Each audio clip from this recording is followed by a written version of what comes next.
Silakan.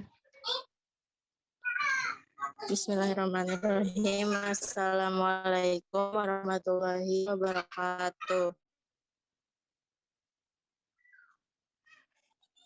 Alhamdulillahirabbil alamin wassalatu wassalamu ala asrofil anbiya'i wal mursalin wa ala alihi wa sahbihi ajmain amma ba'du. Yang saya hormati dosen pengampu mata kuliah Hadis Tarbawi Ibu Hajah Debibik Nabilatul Paujiah LCMA dan teman-teman yang saya banggakan. Di sini kami dari kelompok 1 akan menjelaskan materi tentang hadis tentang macam-macam sahih.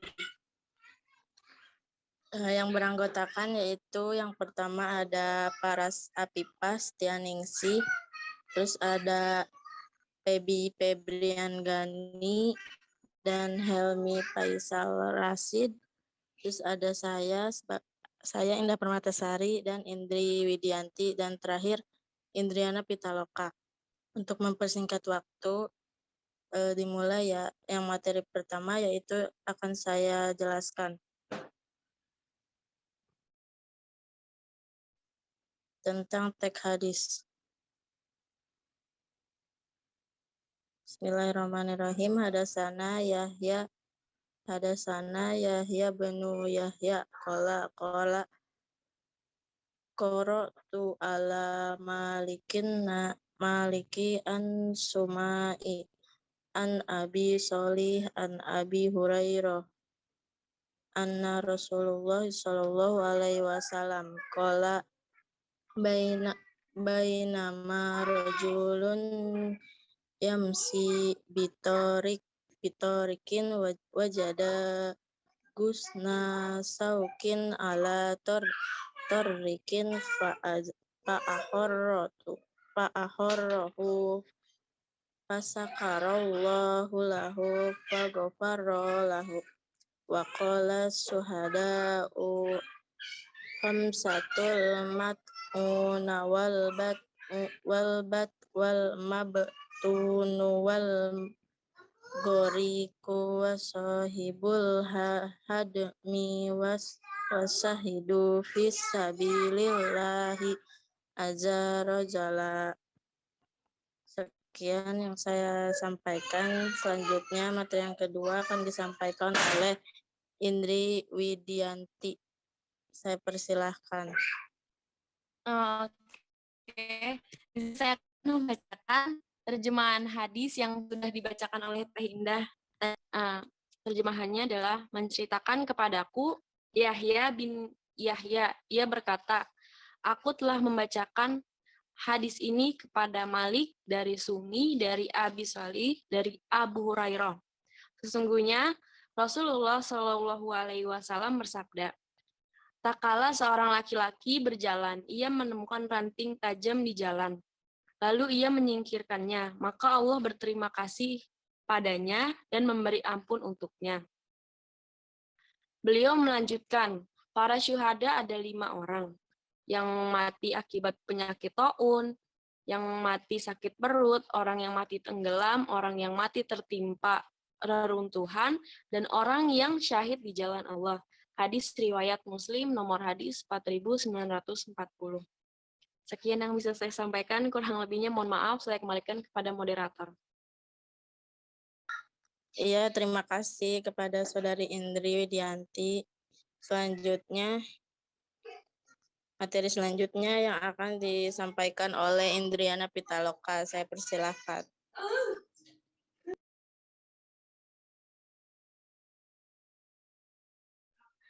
Ya, terima kasih kepada moderator. Sekarang ini yaitu tentang syarah hadis tadi. Jadi penjelasan tentang hadis tadi itu kalimat tatkala seorang laki-laki berjalan, ia menemukan ranting tajam di jalan, lalu ia menyingkirkannya. Maka Allah berterima kasih padanya dan memberi ampunan untuknya. Dalam hadis ini menunjukkan keutamaan menyingkirkan bahaya dari jalanan. Dan perbuatan ini termasuk ke dalam cabang-cabang iman yang paling rendah. Jadi cabang-cabang iman itu ada banyak. Ada yang paling tinggi dan paling terendah. Yang paling tinggi itu kalau nggak salah mengucapkan kalimat la ilaha illallah. Nah, kalau yang paling terendah ini dari hadis ini yaitu menyingkirkan bahaya yang ada di jalanan. Sekian yang bisa saya sampaikan. Saya kembalikan kepada moderator. Ya, terima kasih kepada Saudari Indri Yana Pitaloka. Selanjutnya, materi selanjutnya yang akan dijelaskan oleh Teh Paras tentang syarah hadis. Baik, terima kasih kepada moderator. Di sini saya akan menjelaskan mengenai kelanjutan dari syarah hadis yang telah dibacakan oleh siapa tadi? Oleh Indah Permata ya. An-Nawawi saat mensyarahkan hadis ini menyebutkan beberapa arti dari kata al-mabtun, bahwa al-mabtun di sini diantaranya adalah penderita sakit perut gitu. Sakit perut seperti diare, endema, atau busung air, terus kemudian orang yang membusuk perutnya, atau orang yang mati karena sakit perut secara umum. Terus kemudian adapun kata ghoriq, yaitu orang yang mati tenggelam di air. Dan kata hasibul had adalah orang yang mati tertimpa reruntuhan. Sekian penjelasannya, saya kembalikan kepada moderator. Iya, baik. Terima kasih kepada Teh Paras. Materi selanjutnya yang akan disampaikan oleh Saudara Pebi. Terima kasih kepada moderator. Langsung saja saya akan menjelaskan tentang syarah hadis. Para ulama berpendapat bahwa kondisi-kondisi kematian dalam hadis di atas dihitung sebagai kesyahidan oleh Allah karena keganasan dan kesakitan yang luar biasa yang ditimbulkannya. Maksud syahid di sini selain yang gugur di medan perang adalah mereka di akhirat yang kelak akan mendapat pahala seperti para syuhada yang gugur di medan perang meskipun di dunia mereka dimandikan dan disolatkan. Orang yang mati syahid terbagi menjadi 3 macam. Yang pertama, syahid di dunia dan di akhirat, yaitu orang yang terbunuh dalam perang melawan orang-orang kafir. Yang kedua, syahid di akhirat, yaitu mereka yang disebutkan dalam hadis di atas. Ketiga, syahid di dunia bukan di akhirat, adalah mereka yang haus akan harta, rampasan perang, ghanimah, atau mati saat lari dari medan perang. Sekian yang saya sampaikan. Terima kasih.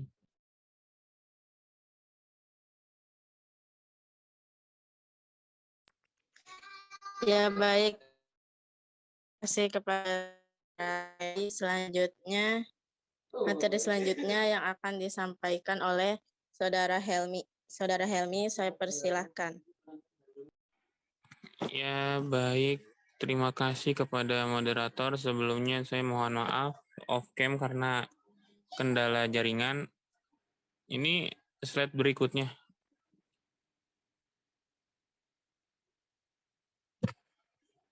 Adapun pelajaran yang dipetik dari hadis yang tadi sudah dijelaskan, hadis tersebut itu memasukkan mat'un, orang yang meninggal karena wabah atau ta'un, ke dalam kelompok syuhada, orang-orang yang mati syahid.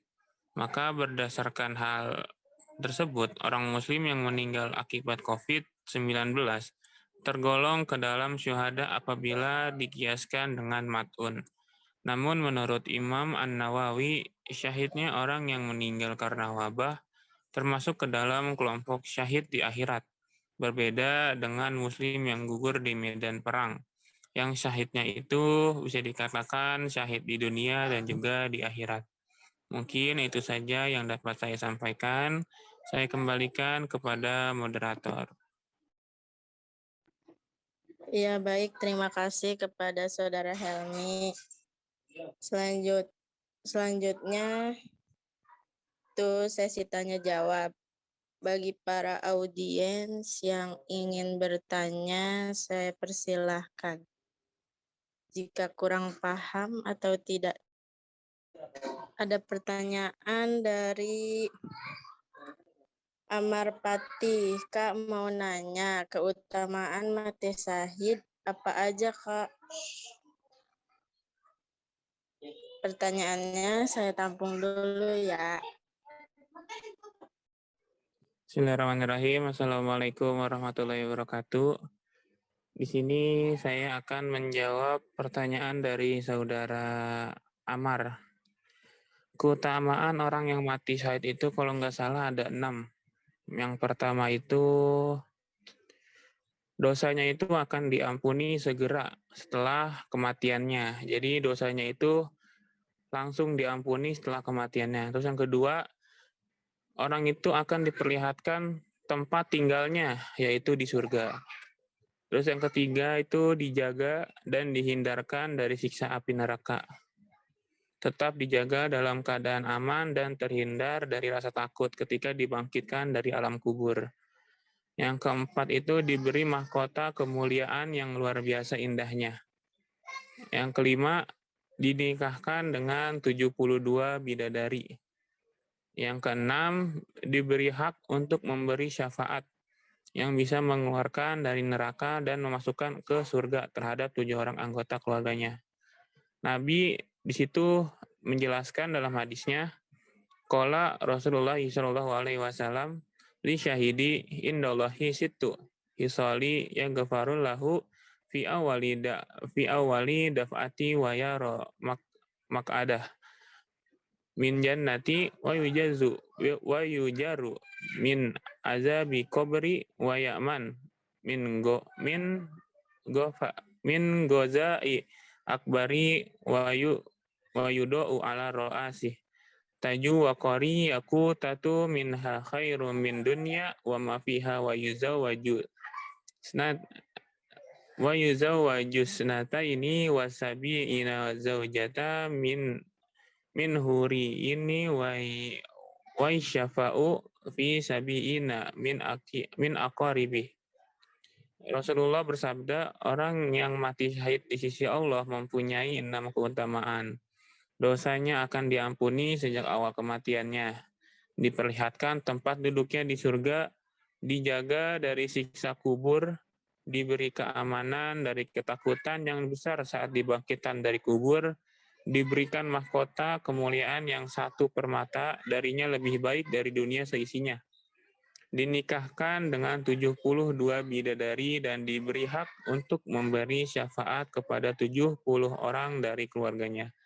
Hadis riwayat At-Tirmizi dari Ibnu Majah.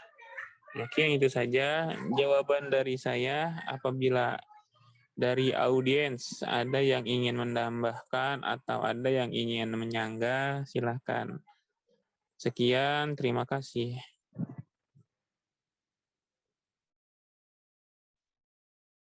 Izin menambahkan boleh? Suaranya kedengeran nggak? Takut nggak kedengeran Ya, lagi. sok silakan. Kedengaran. Nah, jadi bagi para muslim yang mati syahid, semua dosanya kan akan diampuni seperti yang tadi Helmi udah jelaskan. Namun ada satu hal yang tidak bisa dimaafkan ketika mereka meninggal dunia, yaitu hutang piutang. Sebagaimana hadis riwayat Muslim, yaitu an Abdullah bin Amr bin As anna Rasulullah sallallahu alaihi wasallam qala yugfaru li syahid kullu zambi ila daina. Yang mana dari Abdullah bin Amr bin As bahwa Rasulullah sallallahu alaihi wasallam bersabda, seseorang yang mati syahid akan diampuni segala dosa-dosanya kecuali hutangnya. Jadi benar yang Helmi katakan tadi, dosa-dosanya akan diampuni oleh Allah kecuali hutang. Jadi hutang itu tetap akan dipertanggungjawabkan oleh masing-masing gitu ya. Makanya kan dihimbau gitu untuk kita selalu ingat sama hutang-hutang yang kita ada selama di dunia gitu. Mungkin itu saja yang bisa saya sampaikan, kurang lebihnya mohon maaf. Saya kembalikan kepada moderator. Mungkin moderatornya itu ya lagi gangguan. Langsung aja ya. Di sini ada pertanyaan dari Asifa Akila. Kak, aku pernah dengar salah satu hadis tentang golongan mati syahid, salah satunya adalah wanita yang melahirkan. Iya, tetapi dia melahirkan karena berzina, kemudian dia meninggal. Apakah itu bisa dikatakan mati syahid? Kemudian pertanyaan selanjutnya dari Rosmaida. Kak mau bertanya apa perbedaan seseorang yang mati syahid dengan yang mati husnul khotimah? Bedanya apa? Terus kemudian dari Zahrova Fidiani Salma terkait macam-macam syahid, apakah syahid di akhirat dan di dunia dengan syahid di akhirat itu punya kedudukan yang sama dalam hal pahalanya? Silakan para pemateri semuanya didiskusikan ya. Kalau saya ingin mencoba menjawab pertanyaannya dari Asyifa Akila tentang bahwa gitu ya, salah satu di antara golongan ya orang-orang yang mati syahid itu adalah wanita yang melahirkan. Di sini hadis dari riwayat Abu Daud ya, nomor hadis 3111 dan disahihkan oleh Albani bahwa selain dari yang terbunuh di jalan Allah, maksudnya selain dari jihad lagi ya, jihad atau perang fisabilillah gitu ya, mati syahid itu ada 7. Mati karena taun, kemudian mati karena tenggelam ya, mati karena sakit tulang rusuk, mati karena sakit perut, mati karena terbakar, mati karena tertimpa benda keras, dan juga wanita yang mati karena melahirkan. Jadi salah satu di antara golongan-golongan orang yang mati syahid itu memang benar gitu ya, wanita yang melahirkan gitu. Tetapi bagaimana jika ternyata dia melahirkan dalam keadaan berzina gitu? Apakah dia dapat digolongkan mati syahid juga gitu ya? Bisa gitu ya, digolongkan dalam mati syahid gitu.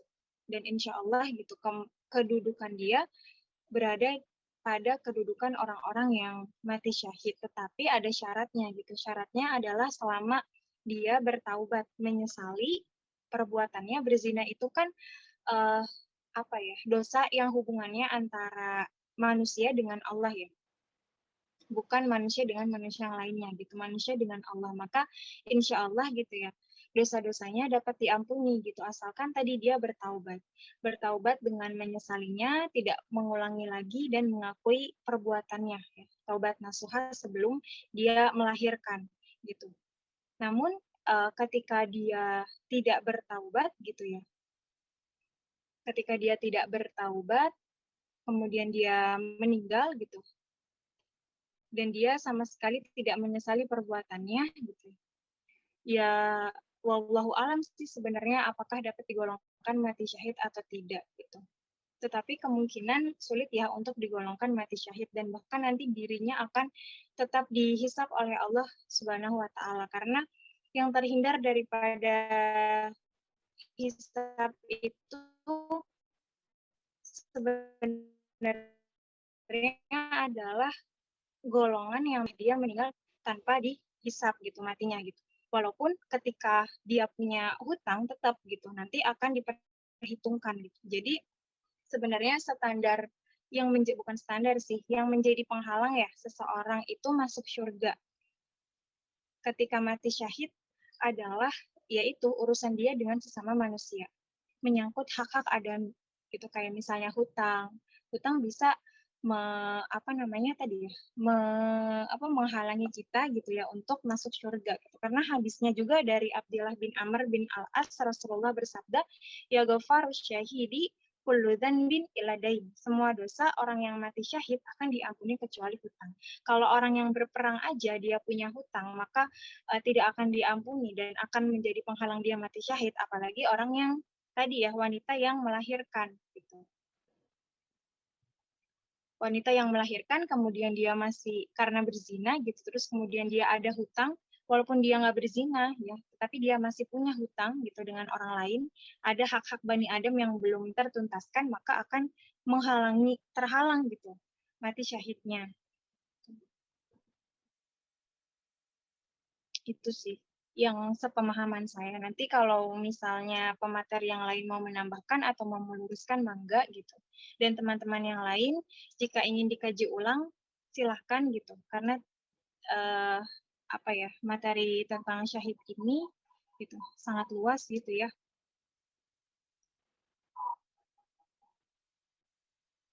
Itu sih. Tapi kalau misalnya si wanita hamilnya tadi gitu ya tidak bertaubat, ya wallahu alam gitu, urusannya sama Allah nanti seperti apa.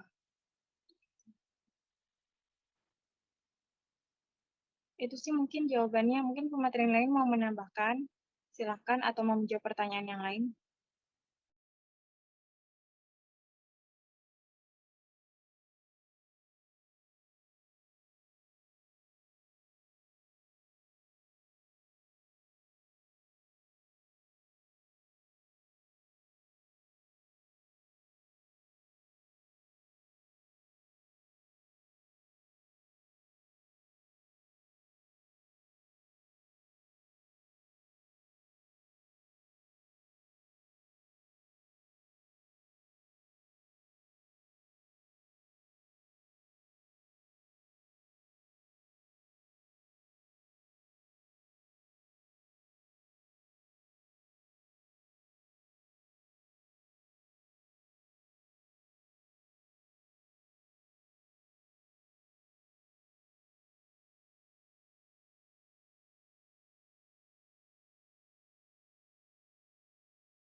Ada pertanyaan juga dari Fitri Fauziah.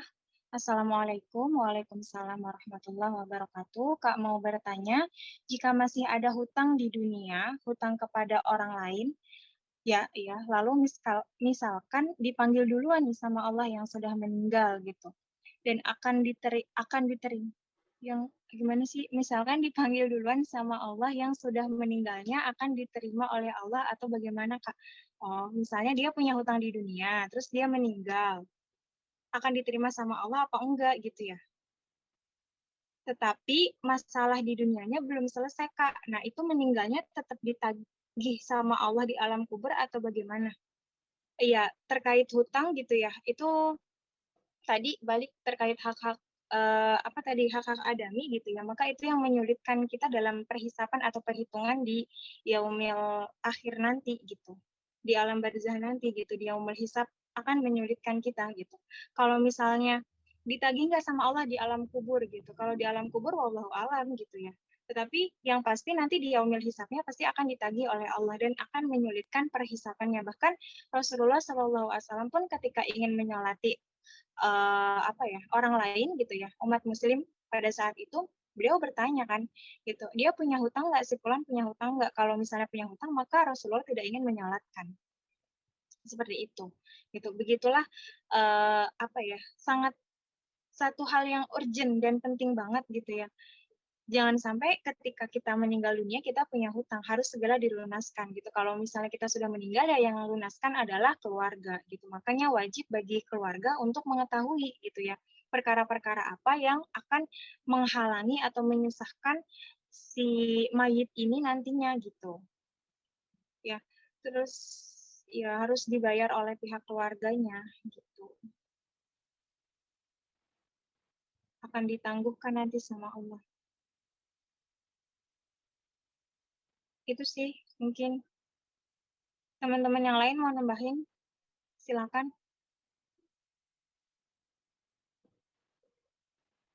Jadi yang punya kewajiban membayar hutang ketika ketika sudah meninggal ya pihak keluarga ya.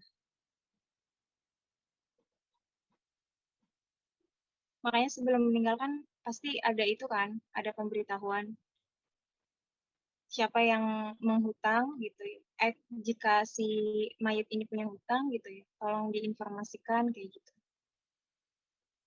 Sama-sama. Yang lain nggak ada yang mau jawab. Izin bertanya, Kak. Pertanyaannya Teh Zahrofa ya. Nanti yang lain bisa ditambahin. Terkait macam-macam syahid, apakah syahid di akhirat dan di dunia dengan syahid di akhirat memiliki kedudukan yang sama dalam hal pahalanya? Kalau dalam hal pahalanya, wallahu alam ya sebenarnya gitu. Karena yang tahu tentang pahala kita itu hanya Allah Subhanahu wa taala gitu. Bahkan kita sendiri pun tidak tahu puasa kita hari ini berpahala utuh atau belum, atau setengah-setengah, atau terkurangi karena apa yang sudah kita perbuat di pagi hari, di siang hari gitu. Jadi masalah pahala hanya Allah yang tahu, wallahu alam ya. Yang pasti kedudukannya insya Allah gitu ya akan sama dengan yang syahid di dunia dan di akhirat. Gitu. Tetapi kalau bentar aku lupa deh.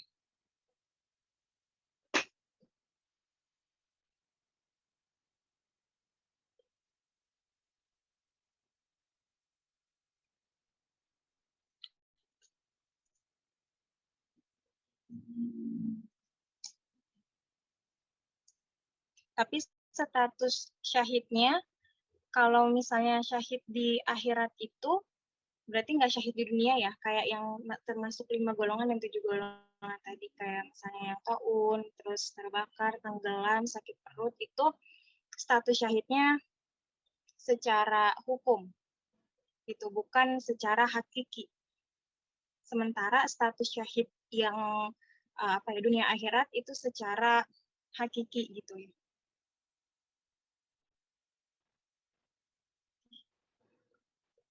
Sinyalnya jelek banget. Suara aku kedengeran nggak? Kedengeran, Teh. Kedengeran nggak sih? Oh, kedengeran. Ya, jadi kalau misalnya satu syahidnya, yang aku tahu kalau yang akhirat itu dia secara hukum. Kalau misalnya yang dunia dan akhirat, artinya jihad, dia secara hakiki. Kenapa gitu? Karena kalau misalnya yang syahidnya di akhirat, berarti kan perlakuan jenazah dia selama di dunia itu sama seperti kaum muslimin pada umumnya. Artinya wajib dimandikan, dikafani, disolatkan gitu ya, sebagaimana pengurusan jenazah gitu. Nah, kalau misalnya yang syahid di medan perang itu syahidnya hakiki gitu ya, karena memang tidak harus ya, tidak harus disalatkan, tidak harus dimandikan gitu. Seperti itu. Yang lain silakan.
Ketika dia syahid tapi jarang sholat, itu gimana Kak? Bukankah yang dihisap yang paling pertama adalah sholat? Iya. Makanya orang-orang yang mati syahid, kecuali yang di medan perang, itu dia tetap mendapatkan perhitungan. Jadi dilihat nih track record-nya selama dia hidup di dunia itu seperti apa. Apakah dia dalam ketaatan atau dalam kemaksiatan. Pun ketika dia mati syahid, sebelum mati syahid nih, misalnya dia sempat bertaubat nasuha gitu ya. Kemudian dari taubat nasuha itu dia sholat taubat nasuha gitu ya. Setelah sholat taubat nasuha gitu ya, karena sebelum-belumnya dia belum pernah sholat gitu ya. Terus kemudian dia mati syahid. Nah itu bisa digolongkan syahid karena dia sudah bertaubat. Cuman masalah nanti perbuatannya, dosa-dosa yang sebelum-sebelumnya seperti apa, itu wallahu alam ya sebenarnya.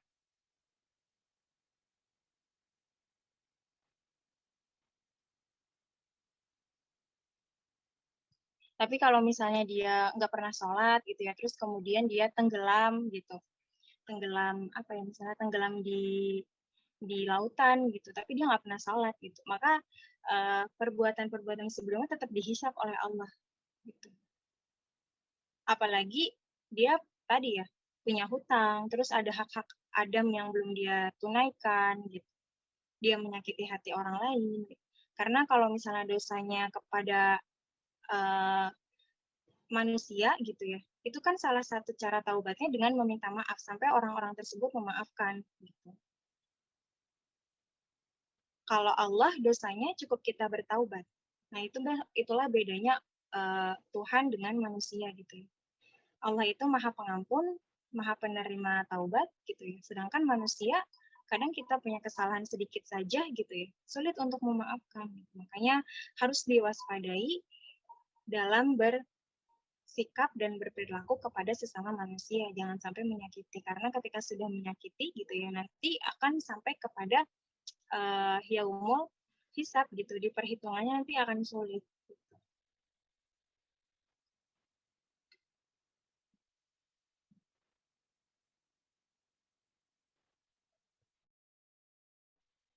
Jadi kesimpulannya gitu ya, mau bagaimanapun keadaannya, apakah si pelaku mati syahid ini dia track record-nya buruk gitu ya, atau baik, yang jelas apa ya, label syahid sebenarnya itu yang bisa menentukan hanyalah Allah gitu ya. Kita hanya bisa berdoa semoga orang-orang yang dalam keadaan tersebut bisa mati syahid gitu. Yang meninggal dalam keadaan yang tadi disebutkan itu. Gitu. Ya insya Allah Allah Maha Adil gitu ya. Jangan ditanyakan gitu mengenai keadilan Allah. Gitu. Insya Allah Allah Maha Adil karena yang tahu segala sesuatu urusan akhirat itu hanya Allah. Nanti masalah di pengadilan ya yang tahu hanya Allah. Kita hanya bisa berdoa sebaik-baiknya gitu ya untuk keluarga kita mungkin yang pernah melakukan satu kesalahan atau dosa besar kemudian dia mati syahid gitu. Dan kemudian sebelum mati syahid dia bertaubat.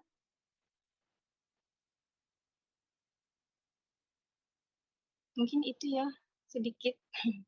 Nanti bisa dikaji lebih mendalam lagi karena materi mati syahid itu sangat luas materinya, jangan hanya mencukupkan dengan perkataan saya atau pemateri yang lain gitu ya, karena kita juga masih belajar, sama-sama belajar. Jadi kalau misalnya ada kesalahan dalam jawaban gitu ya, mohon dimaafkan. Dan jika pun nanti menemukan yang benarnya, silahkan dikoreksi.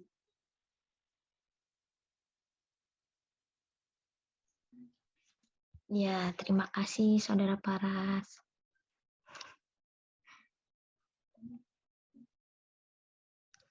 Selanjutnya ini tadi satu pertanyaan lagi yang belum jawab ya.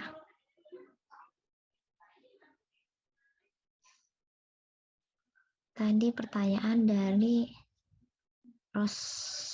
Rosmaida. Kak Rosmaida mau bertanya, apa perbedaan seorang yang mati syahid dengan mati husnul khotimah?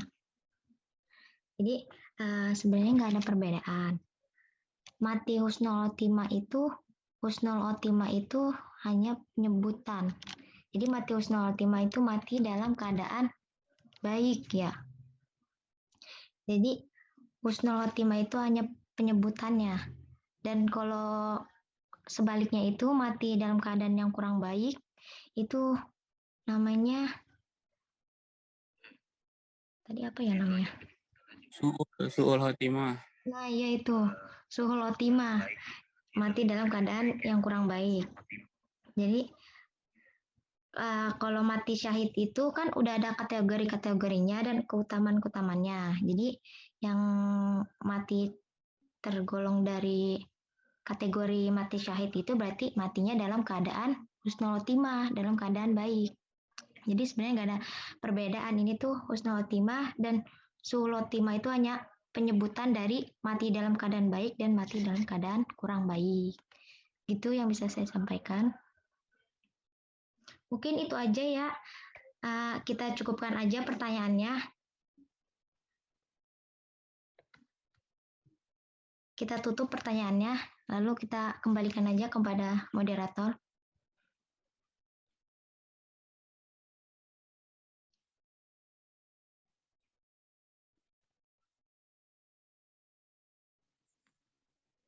Iya, baik. Terima kasih pada teman-teman yang udah bertanya dan yang udah menjawab.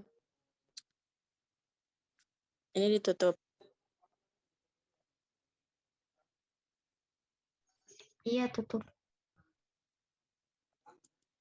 Sekian dari kelompok kami. Kurang lebihnya mohon dimaafkan. Wabillahi taufiq wal hidayah. Wassalamualaikum warahmatullahi wabarakatuh. Waalaikumsalam warahmatullahi wabarakatuh.